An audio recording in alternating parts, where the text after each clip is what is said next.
নমস্কার, আমি Swapan. News day ভারতে আপনাদের সকলকে স্বাগত।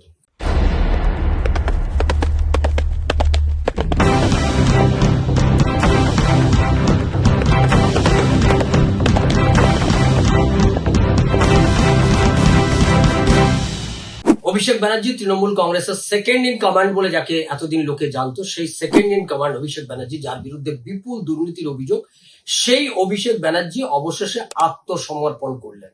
সেই আত্মসমর্পণের কথা আমাদের কাছে এসে পৌঁছলো। আমরা জানি যে অভিষেক ব্যানার্জি যে বিপুল সম্পত্তি, সেই সম্পত্তি নিয়ে ইতিমধ্যেই প্রশ্ন উঠতে শুরু করেছিল। রাজনৈতিক জীবনের শুরু থেকে অভিষেক ব্যানার্জির বিরুদ্ধে দুর্নীতির অভিযোগ, তার যে বিপুল বিপুল টাকার সম্পত্তি, সেই সম্পত্তি নিয়ে অভিযোগ উঠেছে অভিষেক ব্যানার্জির বিরুদ্ধে, তার পরিবারের বিরুদ্ধে। কিন্তু তার কোনো হিসেবই অভিষেক ব্যানার্জি কখনো দেননি। অবশেষে সরকার পরিবর্তনের পর যখন গোটা রাজ্যের মানুষ এই আওয়াজ তুললো যে এবার অভিষেক ব্যানার্জির যে বিপুল অবৈধ সম্পত্তি আছে নামে বেনামে, কলকাতা, উত্তর 24 পরগনা, দক্ষিণ 24 পরগনা, নদিয়া, উত্তরবঙ্গের বিভিন্ন জায়গায়, এমনকি দেশের বাইরে, রাজ্যের বাইরে বিভিন্ন জায়গায় তার যে বিপুল সম্পত্তি আছে, সেই বিপুল সম্পত্তির তদন্ত সিবিআই ইডি করুক এবং সেই তদন্তের মধ্য দিয়ে তার যে সম্পত্তি, সেই সম্পত্তি করার অর্থের উৎস কোথায় সেটা মানুষকে জানাক। এত বিপুল পরিমাণের মধ্যে চাকরি চুরির কেসে অভিষেক ব্যানার্জির নাম তার চার্জশিটে এসছে। কয়লা দুর্নীতির সঙ্গে অভিষেক ব্যানার্জির নাম যুক্ত হয়েছে। বিপুল টাকার দুর্নীতি, গোটা পশ্চিমবাংলা জুড়ে 5 লক্ষ কোটি টাকার যে দুর্নীতি, সেই দুর্নীতির সঙ্গে অভিষেক ব্যানার্জির নাম যুক্ত হয়েছে। ফলে অভিষেক ব্যানার্জির বিরুদ্ধে বড় পদক্ষেপ নেওয়ার যখন কথা উঠতে শুরু করলো সরকার পরিবর্তনের পর, তখন আমরা দেখলাম যে কলকাতা পুরসভা হঠাৎ করে তার বিরুদ্ধে নোটিশ নিয়ে এলেন এবং কলকাতা পুরসভা মেয়র ফিরহাদ হাকিম তিনি নিজেও সাফাই গাইলেন। তিনি নাকি জানতেনই না যে অভিষেক ব্যানার্জি তার পরিবারের এই যে সম্পত্তিগুলো, সেগুলো বেআইনি, বা সেই সম্পত্তি যে বাড়িগুলো তৈরি হয়েছে, সেই বিল্ডিং গুলোতে কোথাও বেআইনি ভাবে বহু বিল্ডিং তৈরি হয়েছে, এগুলো নাকি তিনি এতদিন জানতেনই না। সরকার পরিবর্তনের পর তিনি তার টনক নড়েছে, তিনি জানতে পেরেছেন। কলকাতা পুরসভার তরফ থেকে নোটিশ দেওয়া হলো এবং এই নোটিশ দেওয়ার পর এই আওয়াজ উঠেছে যে তার বাড়ির যে বেআইনি অংশ, সেটা বুলডোজার দিয়ে ভেঙে ফেলতে হবে, বুলডোজ করতে হবে অভিষেক ব্যানার্জির যত বেআইনি সম্পত্তি আছে। এই আওয়াজ যখন গোটা পশ্চিমবাংলা জুড়ে উঠলো, অভিষেক ব্যানার্জির পক্ষ থেকে আমরা দেখলাম তিনি প্রতিক্রিয়া দেখাচ্ছেন। তিনি উল্টে কলকাতা কর্পোরেশনের বিরুদ্ধে আক্রমণ শানাচ্ছেন, বিজেপির বিরুদ্ধে তার আক্রমণ শানানোর পরিকল্পনা করছেন। এরকম যখন দেখা গেল, তখন কলকাতা পুরসভা এই নোটিশ দিয়ে তারা জানতে চাইছিল যে আপনি 7 দিনের মধ্যে এই বিষয় সম্পর্কে, আপনার যে সম্পত্তি, সেই সম্পত্তি বিষয় সম্পর্কে আপনি যদি না জানান, তাহলে যেটাকে বেআইনি সম্পত্তি বলে কলকাতা পুরসভা চিহ্নিত করছে, সেই বেআইনি সম্পত্তিগুলোকে বুলডোজ করা হবে। আর কলকাতা পুরসভার বাইরে যে অংশগুলো বেআইনি সম্পত্তি, যারা কেউ দেখাতে পারছে না, রাজ্য সরকার সেগুলোকে বাজেয়াপ্ত করবে, ইডি সিবিআই সেগুলোকে বাজেয়াপ্ত করবে। এইরকম যখন একটা প্রস্তুতি শুরু হয়েছে, তখন অবশেষে দেখা গেল অভিষেক ব্যানার্জি আত্মসমর্পণ করলেন। কোথায়? প্রথম কলকাতা পুরসভার কাছে। তিনি কলকাতা পুরসভাকে অবশেষে নোটিশ দিলেন। রাজা বাবু নোটিশ দিয়ে তিনি কলকাতা পুরসভার বিল্ডিং বিভাগকে, আইনজীবী মারফত তাকে যে নোটিশ দিয়েছিল কলকাতা পুরসভার বিল্ডিং ডিপার্টমেন্ট, সেইটাকে তিনি অ্যাড্রেস করলেন। তার আইনজীবী দিয়ে চিঠি পাঠিয়েছেন তৃণমূল কংগ্রেসের সোকল্ড সর্বভারতীয় সাধারণ সম্পাদক। তিনি বলেছেন যে তার এই যে গোটা এই যে নোটিশ কলকাতা পুরসভা পাঠিয়েছে, সেই নোটিশের উত্তর দিতে তাকে আরো অন্তত 10 দিন সময় দিতে হবে বলে তিনি 10 দিন সময় চেয়েছেন।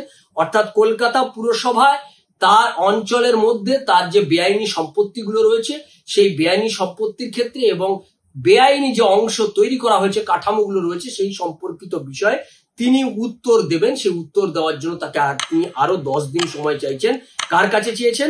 কলকাতা পুরসভার বিল্ডিং ডিপার্টমেন্টকে তিনি এই চিঠি দিয়েছেন। এবং তার সংস্থা লিপস অ্যান্ড বাউন্স, যেটা নিয়ে আওয়াজ উঠেছে, এই লিপস অ্যান্ড বাউন্স গোটা রাজ্যের দুর্নীতির একটা অন্যতম একটা সংগঠন, একটা অন্যতম কোম্পানি, যেখানে বিপুল এই রাজ্যের দুর্নীতির বিপুল কালো টাকাকে সাদা করা হয়। এই লিপস অ্যান্ড বাউন্স সম্পর্কে, এই লিপস অ্যান্ড বাউন্স কোম্পানি নিয়ে আমাদের রাজ্যের বহু, কালীঘাটের কাকু থেকে শুরু করে আরো অনেক দুর্নীতির মাথা, যারা এই লিপস অ্যান্ড বাউন্সের সঙ্গে একসঙ্গে যুক্ত ছিল, এখন সেই লিপস অ্যান্ড বাউন্সের সঙ্গে তার মা লতা ব্যানার্জি, তার স্ত্রী আছে।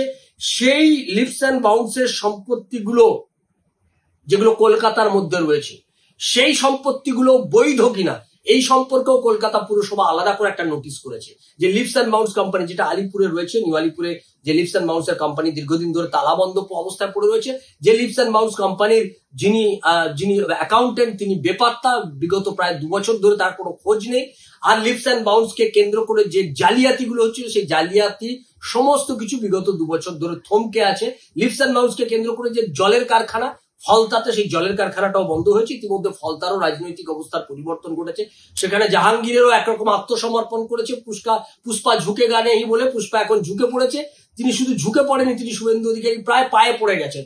সেই রকম একটা অবস্থায় দাঁড়িয়ে অভিষেক ব্যানার্জিও বুঝতে পারলেন যে এখন তার কাছে আর কোনো বিকল্প পথ নেই আত্মসমর্পণ করা ছাড়া। তাই কলকাতা পুরসভাকে তিনি এই বিষয়েও একটা চিঠি দেওয়ার জন্য তিনি সময় চাইলেন যে লিভস অ্যান্ড বাউন্স এবং তার মা লতা বন্দ্যোপাধ্যায়ের নামে তাদের যে সম্পত্তিগুলো কলকাতা পুরসভার মধ্যে রয়েছে, সেই সম্পর্কে যে নোটিশ বৈধ কিনা কলকাতা কর্পোরেশন থেকে নোটিশ দিয়ে জানতে চেয়েছে, সেগুলো জানার জন্য তিনি আরো 10 দিন সময় চাইলেন। অর্থাৎ তিনি 10 দিনের মধ্যে তার যে অবৈধ কাঠামো রয়েছে সেই বিষয় সম্পর্কে তিনি জানাবেন কলকাতা পুরসভাকে, তার যে অবৈধ সম্পত্তি রয়েছে সেই বিষয় সম্পর্কে কলকাতা পুরসভাকে তিনি জানাবেন বলে চিঠি দিয়ে জানালেন আইনজীবী মারফত। অর্থাৎ অভিষেক ব্যানার্জি কলকাতা পুরসভার সামনে মাথা নত করলো। এবার দেখার যে সিবিআই ইডির সামনে মাথা নত করার পর তার যে বিপুল অবৈধ সম্পত্তি, সেই বিপুল অবৈধ সম্পত্তির ক্ষেত্রে সিবিআই কিংবা ইডি কি করে, কলকাতা হাইকোর্ট এবং সুপ্রিম কোর্টে যে মামলাগুলো চলছিল সেই মামলাগুলোর ক্ষেত্রে তার এই দুর্নীতির বিপুল টাকার ক্ষেত্রে কি করে, আমাদের সেদিকে নজর থাকবে, আপনাদের নজর থাকুক। নিউজ নয়া ভারতের পর্দায় নিউজ নয়া ভারত আপনার কথা বলে। আর আপনারা যারা আমাদের চ্যানেলটা এখনো পর্যন্ত সাবস্ক্রাইব করেনি তারা আমাদের চ্যানেলটি সাবস্ক্রাইব করুন, শেয়ার করুন, লাইক দিন, কমেন্ট বক্সে কমেন্ট করুন।